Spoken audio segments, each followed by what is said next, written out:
जय श्री कृष्णा। इस वीडियो में आप जानेंगे कि चैत्र मास में आने वाली पाप मोचनी एकादशी का व्रत कब रखा जाएगा, शुभ मुहूर्त और पारण का समय क्या रहेगा, कौन कौन से शुभ योग इस दिन बन रहे हैं और पूजा की विधि क्या रहेगी। चैत्र मास में आने वाली कृष्ण पक्ष की एकादशी को पाप मोचनी एकादशी के नाम से जाना जाता है। यह व्रत करने से सभी प्रकार के पापों से मुक्ति मिलती है, शारीरिक और मानसिक कष्टों से मुक्ति मिलती है और सुख समृद्धि और शांति की प्राप्ति होती है। इस बार एकादशी तिथि की शुरुआत 25 मार्च को सुबह 5:05 से हो रही है और तिथि का समापन होगा 26 मार्च को सुबह 3:45 पर इसका समापन होगा। तो जो एकादशी तिथि का, जो पाप मोचनी एकादशी तिथि का व्रत है, वो उदया तिथि के अनुसार पाप मोचनी एकादशी का व्रत 25 मार्च मंगलवार को रखा जाएगा।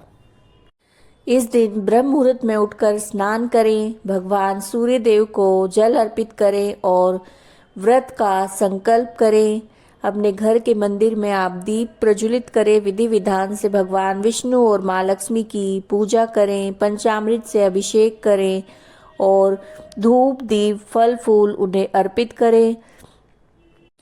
पीले चंदन से भगवान का श्रृंगार करें, तुलसी दल अर्पित करें, कथा सुनें और आरती करें।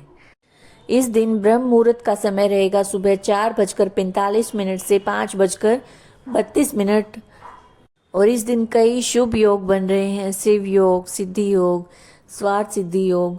तो ऐसे शुभ योगों में पूजा करने का जो फल है वो कई गुना बढ़ जाता है।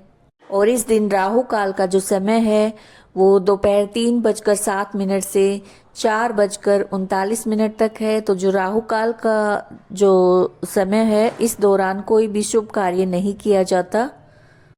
और एकादशी तिथि का जो व्रत रखते हैं तो एकादशी तिथि का जो पारण है वो द्वादशी तिथि में किया जाता है।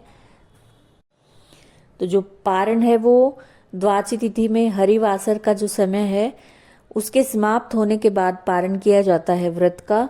तो जो पारण का समय है वो 9:14 से 10:56 तक। और अगर इस दौरान नहीं कर पाते हैं आप तो दूसरा मुहूर्त है 1:41 से 4:08 तक। तो इस दौरान आप व्रत का पारण कर सकते हैं।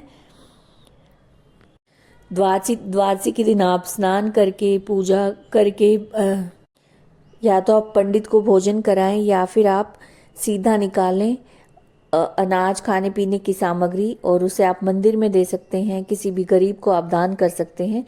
ऐसा करने से व्रत का पूरा फल मिलता है। अगर आपको ये जानकारी अच्छी लगी है तो वीडियो को लाइक कीजिएगा, शेयर कीजिएगा और चैनल को सब्सक्राइब कीजिएगा। जय श्री कृष्ण।